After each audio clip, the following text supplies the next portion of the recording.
চাল এবং আলুর ব্যাপারে আমরা দেখলাম যে দাম কমেছে, কিন্তু আমরা খুচরা বাজারে এসে সেটার প্রভাব দেখতে পাচ্ছি না। তো আমরা চাই যে এই প্রভাবটা আসুক। আসলে মানুষের মনোবল এখনো ওইভাবে বাড়েনি যে আমরা ঘুরে দাঁড়াচ্ছি, আমাদের ঘুরে দাঁড়াতে হবে। আমরা ওই মনোবলটা সবার চাই যে আমরা ঘুরে দাঁড়াবো, আমরা এখন এই জায়গায় দাঁড়িয়ে আমাদের ঘুরে দাঁড়াতে হবে। আমরা আগের অবস্থায় নাই।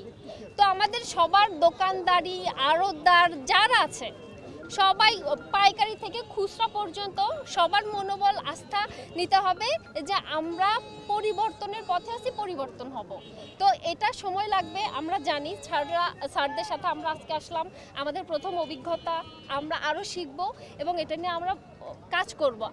আমরা ছাত্ররা আছি, জনতারা আমাদের সাথে যুক্ত হবে এবং হ্যাঁ, ছাত্র জনতা মিলেই আমাদের এই কাজটা অগ্রসর করতে হবে এবং স্যাররা আমাদের পাশে আছেন। প্রশাসনিক আমরা যদি সহায়তা পাই, আমরা আরও ভালোভাবে এই কাজগুলো আগিয়ে নিয়ে যেতে পারবো এবং সবার মনোবলও পাবো আমরা যে আমাদের কাজ করতে হবে, ঘুরে দাঁড়াতে হবে। ব্রয়লার মুরগি এবং সবজি সর্বপ্রথমে বলবো ব্রয়লার মুরগি। আমরা ফার্স্টে যেই দোকানটিতে গেলাম সেখানে বোর্ডে দেখলাম 170 টাকা তারা ব্রয়লার মুরগি বিক্রি করতেছে, কিন্তু যখন আমরা ভিতরে প্রবেশ করলাম তখন দেখলাম 160 টাকা।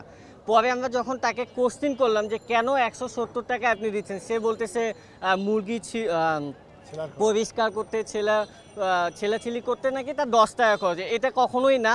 সো আমরা এগুলো আস্তে আস্তে মনিটরিং করব, স্যারেরা আমাদেরকে হেল্প করতেছে। এবং সবজির দোকানে যে জিনিসটা দেখলাম যে সে নাকি ভাড়া দেয় না, এত বড় একটা দোকান নিয়ে রাখছে। আপনারা হয়তো বা ভিডিওটা দেখছেন বা ভিডিওটা করে রাখছেন যে রাস্তার মধ্যে তারা বিশাল বড় একটা দোকান নিয়ে রাখছে, সে নাকি ভাড়া দেয় না।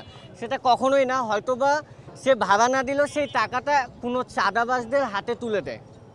সো আমরা এই জিনিসগুলো মনিটরিং করব এবং স্যাররা আমাদের সাথে হেল্প করবেন। আজকের আমাদের যে অভিজ্ঞতা স্যারদের সাথে ছিল, স্যাররা আমাদেরকে নিয়ে এসেছেন এই কারণেই যে আসলে আমরা পরবর্তীতে যখন সবজির দোকান, চালের আড়ত বা মুরগির দোকান বা বাজারগুলো যখন আমরা ভোক্তা আইন সম্পর্কে ওনারা বলেছেন এবং পরবর্তীতে যখন আমরা বাজারগুলোতে যাব আমরা কিভাবে মনিটরিং করব। সো আজকে আমাদের প্রথম ধাপের কাজ ছিল, আমরা শিখতে এসেছি এবং আপনারা সবাই আমাদেরকে সাপোর্ট করবেন, আপনারা সবাই আমাদের পাশে থাকবেন। আমরা ইনশাল্লাহ দেশটাকে নতুন প্রজন্মের নতুন একটা সোনার বাংলাদেশ গড়ে। এটা অবশ্যই আমরা পারবো, যে এরকম না পারার কোনো কথা নেই। এটা নিশ্চয়ই এটা করা যাবে। এটা তো সব ছাত্র একতা থাকতে হবে, সবার একতা থাকতে হবে যে আমরা শুধু ছাত্র না, সাধারণ জনগণ যারা আছে তাদেরও আমাদের সাহায্য করতে হবে। এখন আমরা 3-4 দিন ধরে, বিগত 3-4 দিন ধরে আমরা এই অভিযানটা করতেছি, অনেক কিছু শিখতে পারছি, অনেক কিছু জানতেও পারছি। এখন আমরা তো সব কিছু জানি না, এখন আরও জানতেছি, এখন শিখতে পারতেছি অনেক কিছু। এটাই আমাদের কাছে অনেক কিছু, মানে একটা স্কিল ডেভেলপ হচ্ছে। এখন আমরা স্যারদের সাথে আবার বসবো কিছুদিন পরে, কালকে বা পরশু আমরা আরও জানতে পারবো, আমাদের আরও লিড দিতে হবে, আরও কত কিছু করতে হবে।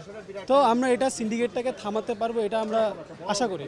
বাজার এই সম্পর্কে আমাদের কোনো আইডিয়া নেই, কিন্তু দেশ যেহেতু স্বাধীন আমরা করছি, তো আমরা চাচ্ছি দেশের প্রত্যেকটা জিনিস যাতে হচ্ছে স্বাভাবিকভাবে এবং প্রত্যেকটা মানুষের কাছে যেন হচ্ছে মানে ভালোভাবে জিনিসগুলো সব কিছুই হয়। আপনারা হয়তো বা দেখবেন ট্রাফিকও অনেক নিয়ন্ত্রণে চলে আসছে।